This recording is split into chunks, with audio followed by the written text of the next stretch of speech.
What's up and welcome back to another video. Guys, today I'm going to be reviewing set 75312, Boba Fetts Starship, also known as Boba Fett's Slave 1. Now this set released on August 1st of 2021 for $49.99 and retired on December 31st of 2023. And it goes for about $40 today, so below retail, which is kind of odd, but kind of makes sense given how the set was perceived. It has 593 pieces and it has 2 minifigures. So without further ado, let's get right on into this review. The first of our 2 minifigures in this set is the Mandalorian in his Beskar armor. This is a minifigure that appeared in many other sets throughout the time of this kind of wave where we got a lot of these sets based off of the Mandalorian. LEGO likes to reuse this minifigure, which is why this is pretty much the same as all of the others. Now he has some very good printing, especially on the torso. Looking at the front on the little sash bandolier kind of thing and the belt, there's some really good detail there with a lot of cool printing, and that does go all the way around to the back as well. Even though it is hidden by the cape, it's a nice detail that is still kept back there, and it looks very nice. Even though it gets covered up by the cape, I'm still happy that that was included. Now moving over to the arms, both have unique printing on each side. One has, the small little weapons and the side part right there, and the other side has the little emblem on there, which doesn't really show up on camera too well, but you can see it. And I just like the level of detail that was put into this minifigure, especially on the arm printing. Moving down to the legs, you have some more printing on the little knee pads as well as the belt. However, that is only on the front. And then as for the helmet, it's the same helmet that we've seen on all of the other versions of the Mandalorian, and a normal old black head, because at this time he had not removed his helmet. Therefore, LEGO didn't really know what he looks like under his helmet. And as for the cape, I think it's a nice inclusion, and it really rounds out this figure. And the accessories that he got was his Beskar spear and his small little pistol. So let's move on to our second minifigure. Now, our second minifigure is Boba Fett, and I do think that this version of him is pretty cool. I think the coloring just looks very good. I think it pops, especially on the contrast with the helmet with that lighter green versus the very dark kind of torso. I think it all comes together pretty well, and there's once again some very good detail on this minifigure, especially on the arms with that yellow and little red emblem on the side, as well as more arm printing down toward the wrist, and on the other side you have the same thing, however the emblem is not there. Now, also moving toward the front printing, you have some good detail and some different little cloth pieces that look like cloth. Isn't actually cloth, unfortunately. That would have been pretty cool, but you have some pretty good detailing, even down to the feet of this minifigure have printing.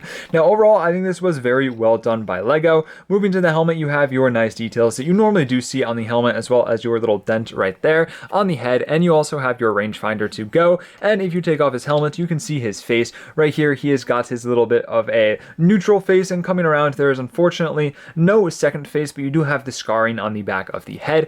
And then you have your jetpack, which is removable, and you can reveal the little bit of printing that is hidden back there. Not much, but it is nice that it was included for that extra level of detail.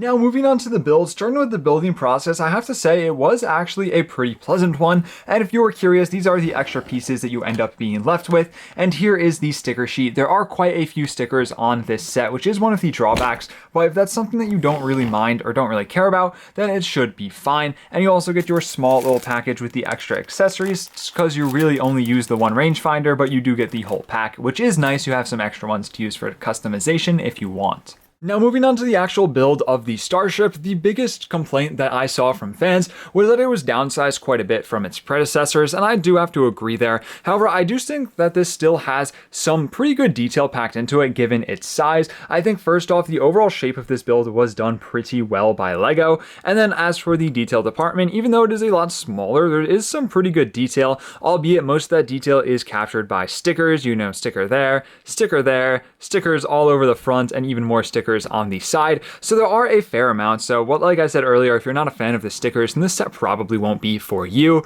Looking at the wings, there's not really much movement. You have to lock them in place, but there is like that whole Technic area that you have to build, which is something to note. If you're not a fan of Technic, there is a little bit present here, but nothing too crazy. But I do wish that these kind of had a little bit more give, so you could move them around a little bit, and it would just make the playability factor a little bit more enjoyable for the fans. And speaking of the playability, you do have your stud shooters on the side side right here. I know there's a lot of people that, aren't a fan of the stud shooters and think that they take away from the build itself, but I think these are integrated pretty well, and it works just like your normal stud shooter. You flick the button and then you lose the stud in your room forever, so I'll have to try and find that later. And then coming to the bottom, you have some even more weapons with your little turrets, which are actually done really well, and you have some pretty good mobility to up and down, and you can even mess around and make them go side to side. However, that's not actually exactly how they're supposed to be played with, because if you do that, you are going to end up breaking it, but it is some very nice motion going up and down. Another play feature that is very interesting on this set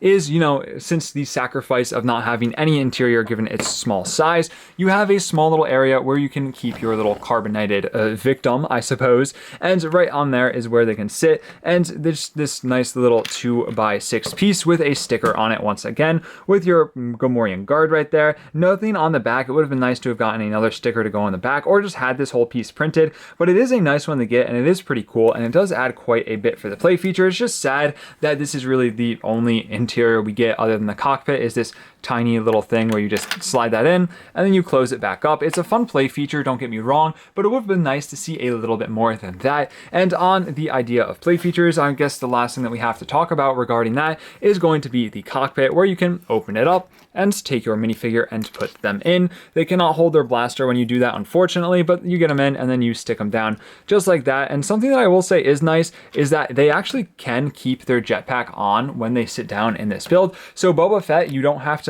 take off his head and take off his helmets to take off the jetpack to sit him in here like you would with some other sets. So I think that is a very big plus coming to this set. And then, you sit him down. You do have to put his rangefinder down a bit, but that's not too big of an issue. And then you just slide this whole thing back down, and then there you are flying around, and I think it does go pretty well. Now, it would have been nice if you were able to get both minifigures in here. However, I do understand, just given the piece count, the price, and all of that, and just the overall size, that's something that would not be able to happen, but it would have been nice if there was room for the Mandalorian to join Boba inside of the Starship. Now, another small issue that I do have is that there is this gap right here going alongside the outskirts of the ship. Now, it's not big, and it's not necessarily something that's a huge noticeable thing, but it is enough to kind of make me a little bit, I don't know, it just doesn't look right, and it's not something that I am a fan of. I wish that LEGO made it go flush against, and I think it would have made this look a lot better. Now, moving to the back, it is a pretty ugly build from the back, but you do get your little bit of orange lights put on there, translucent orange pieces to make the idea for thrusters. It's a nice addition. It's just this looks so bad from the back, but you have your small little Technic bar right here that you can pull up just like this, and then, you have a nice little thing to hold your ship by, which, it goes pretty well. I can shake this like this, and I have no fear that it's going to fall apart, so it's pretty good there. Has some nice, gets some points for playability. You can swoosh it around, and I am very happy with how this bar works. Now, it is kind of an odd angle if you have bigger hands, but I think for a kid, this is probably perfect size. So I think right there, LEGO definitely redeemed some points with that one. And I think overall, this is a very good set for play. And we have one more little feature to take a look at. Now, this set also includes a small side build, which isn't much at first sight. It is just your typical little cart that you would get in some sort of LEGO set, and you can put your minifigures here. They can stand and they can also sit. Just for the sake of time, I'm not going to sit him down though, because then I have to take his cape off. But it works nicely. You have your nice little levers on either side too, and from the back it looks pretty good. You have your ladder, some red lights, and it's also even tiled off right there with those great pieces. However, that isn't even the main function of this ship, or of this little side build. And I think this is another thing where LEGO kind of redeems a ton of points, and that is that this is actually a stand for the Starship. You take it, you line it up right here on the bottom, and it sits right there on the tiles. You push that down a little bit, and then just like that, you can balance it upright. And I think this is where this set redeems a lot of points for me. Being able to display this ship like this in the way that makes it look the best, in my opinion, and to be able to do it with a small little built thing that you don't even have to build yourself, it doesn't come separately, isn't something that you have to buy separately, is really, really nice. I have to say, I wish that LEGO did that more for some sets, and I think it really does add a lot. Now, I will say, over time, this ladder piece is going to bend, it's going to tilt, and it might end up falling. It's not super sturdy, but it is very nice, and as long as you keep your eyes on it and don't let it end up bending, then you should be fine, and it won't fall over. Hopefully, maybe it'll fall over, and it's not the super, that sturdy. If you knock into it, it will fall, and it will drop your Slave 1, and then, you'll have to rebuild it, but it is very nice that this is a feature because I think it's something that's overlooked on a lot of Lego sets, because otherwise if you don't have it like this, then you kind of have to display it like this, which just doesn't look that good. If I'm being honest, the set from these angles looks a lot worse than the set from this angle where it looks a lot cooler. So I'm very happy that Lego did include this small little cart because it makes this set have a lot more possibilities than just before. Now, for my closing thoughts regarding this set, I think that it is actually a pretty good buy, especially for the price that it is at now. Even on the aftermarket, it is going for below its retail price. Now, there's definitely some issues with the stickers. There are too many stickers in my opinion, and I think overall the sizing is a bit off. However, that can also be a blessing in disguise. There's a lot of times where I don't have space on my shelves for a large ship, and this being pretty small and having a nice way to display it upright, makes for a pretty good display for the Slave 1 versus if I was to get one of the bigger versions that might not fit on my shelf. So I think there's definitely a market for this set. If you're looking for a small little display piece that is going to look nice, I think this is a good version. Now, yes, there are some flaws in the design, but I think overall it does look pretty good, and I would be happy to put this one on display. Now, the minifigures, yes, I think 2 minifigures might have been a little bit low for this set, especially at a retail of $50, but I think the 2 minifigures that you get, albeit recycled and not exclusive, are still pretty good and highly detailed, and if you did get more minifigures, you can't even fit more than one in the ship. It would have been nice to have gotten a third or maybe even a fourth, but unfortunately that is not something that Lego decided to do. Overall, if I had to rate this set out of 10, I'd probably give it like a 6, which isn't bad. I think it's definitely a solid set and it has a market. It's just personally not one that is for me. However, if you're looking to pick up a version of the Slave 1, I would definitely consider getting this one, as it is the cheapest and also the smallest to compensate if you do have not a lot of space in your collection. And I'm excited to see how this pairs up to the Jango Fett's Slave 1 that we're going to be getting in 2025. Let me know what you guys thought about this set. Let me know if you own it or if you plan on buying it in the future. Thank you all so much for watching. Stay safe. Drew signing out.